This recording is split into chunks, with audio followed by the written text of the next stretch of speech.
Artigo 346.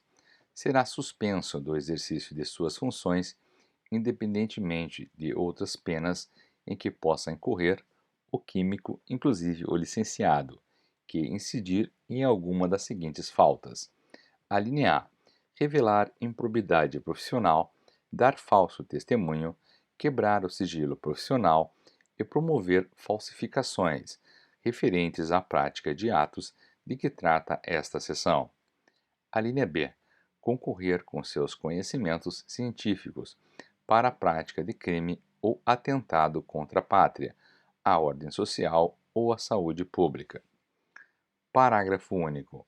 O tempo de suspensão a que alude este artigo variará entre um mês e um ano, a critério do Departamento Nacional do Trabalho, após processo regular, ressalvada a ação da Justiça Pública. Artigo 347. Aqueles que exercerem a profissão de químico sem ter preenchido as condições previstas no artigo 325 incorrerão na multa prevista no inciso 2 do caput do artigo 634-A. Artigo 348. Aos licenciados a que alude o parágrafo 1º do artigo 325, poderão, por ato do Departamento Nacional do Trabalho, sujeito à aprovação do ministro, ser cassadas as garantias asseguradas por essa seção, desde que interrompam, por motivo de falta prevista no artigo 346, a função pública ou particular em que se encontravam por ocasião da publicação do Decreto nº 24.693. Artigo 349. O número de químicos estrangeiros a serviço de particulares, empresas ou companhias não poderá exceder de 1/3 aos dos profissionais brasileiros, compreendidos nos respectivos quadros. Artigo 350. O químico que assumir a direção técnica ou cargo de químico de qualquer usina, fábrica ou laboratório industrial ou de análise deverá, dentro de 24 horas e por escrito, comunicar essa ocorrência ao órgão fiscalizador, contraindo desde essa data a responsabilidade da parte técnica referente à sua profissão, assim como a responsabilidade técnica dos produtos manufaturados. Parágrafo 1º. Firmando-se contrato entre o químico e o proprietário da usina, fábrica ou laboratório, será esse documento apresentado dentro do prazo de 30 dias para registro ao órgão fiscalizador. Parágrafo 2º. Comunicação idêntica à que trata a primeira parte deste artigo fará o químico quando deixar a direção técnica ou o cargo de químico em cujo exercício se encontrava, a fim de ressalvar a sua responsabilidade e fazer-se o cancelamento do contrato. Em caso de falência do estabelecimento, a comunicação será feita pela firma proprietária. Seção 14. Das penalidades. Artigo 351. Os infratores dos dispositivos deste capítulo incorrerão na multa prevista no inciso 2 do caput do artigo 634-A. Capítulo 2. Da nacionalização do trabalho. Seção 1. Da proporcionalidade de empregados brasileiros. Artigo 352. As empresas individuais ou coletivas que explorem serviços públicos dados em concessão ou que exerçam atividades industriais ou comerciais são obrigadas a manter, no quadro do seu pessoal, quando composto de 3 ou mais empregados, uma proporção de brasileiros não inferior à estabelecida no presente capítulo. Parágrafo 1º. Sob a denominação geral de atividades industriais e comerciais, compreende-se, além de outras que venham a ser determinadas em portaria do Ministro do Trabalho, Indústria e Comércio, as exercidas: alínea A, nos estabelecimentos industriais em geral; alínea B, nos serviços de comunicações, de transportes terrestres, marítimos, fluviais, lacustres e aéreos. A linha C, nas garagens, oficinas de reparos e postos de abastecimento de automóveis e nas cocheiras. A linha D, na indústria da pesca. A linha E, nos estabelecimentos comerciais em geral. A linha F, nos escritórios comerciais em geral. A linha G, nos estabelecimentos bancários ou de economia coletiva, nas empresas de seguros e nas de capitalização.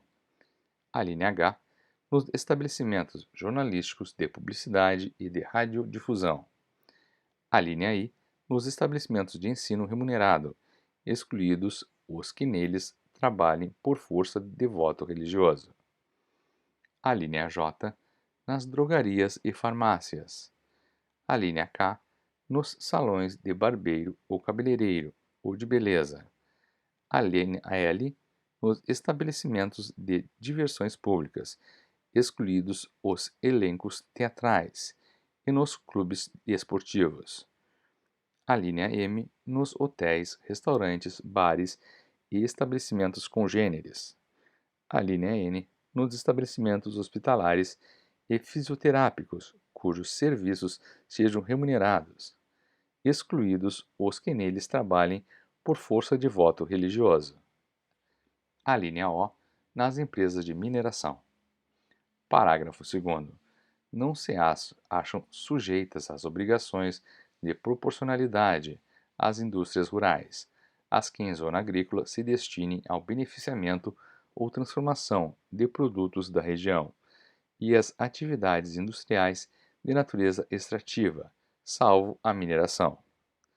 Artigo 353.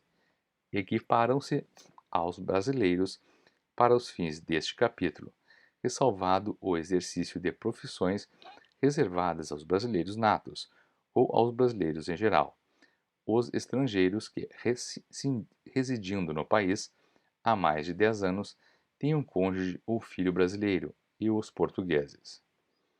Artigo 354. A proporcionalidade será de 2/3 de empregados brasileiros, podendo, entretanto, ser fixada proporcionalidade inferior, em atenção às circunstâncias especiais de cada atividade, mediante ato do Poder Executivo, e depois de devidamente apurada pelo Departamento Nacional do Trabalho e pelo Serviço de Estatística da Previdência e Trabalho. A insuficiência do número de brasileiros na atividade de que se tratar.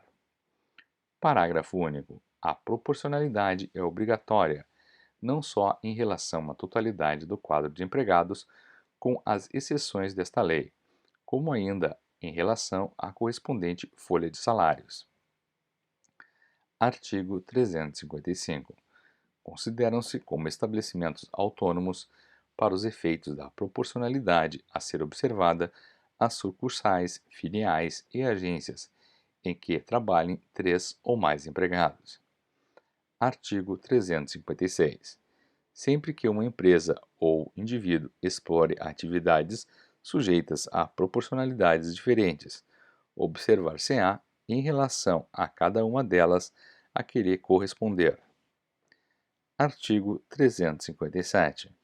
Não se compreende na proporcionalidade os empregados que exerçam funções técnicas especializadas, desde que, a juízo do Ministério do Trabalho, Indústria e Comércio, haja falta de trabalhadores nacionais. Artigo 358.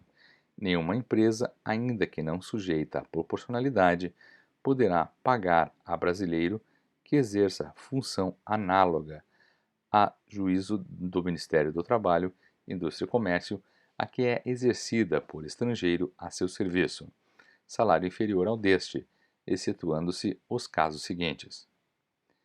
A linha A. Nos estabelecimentos que não tenham quadros de empregados organizados em carreira, o brasileiro contar menos de 2 anos de serviço e o estrangeiro mais de 2 anos.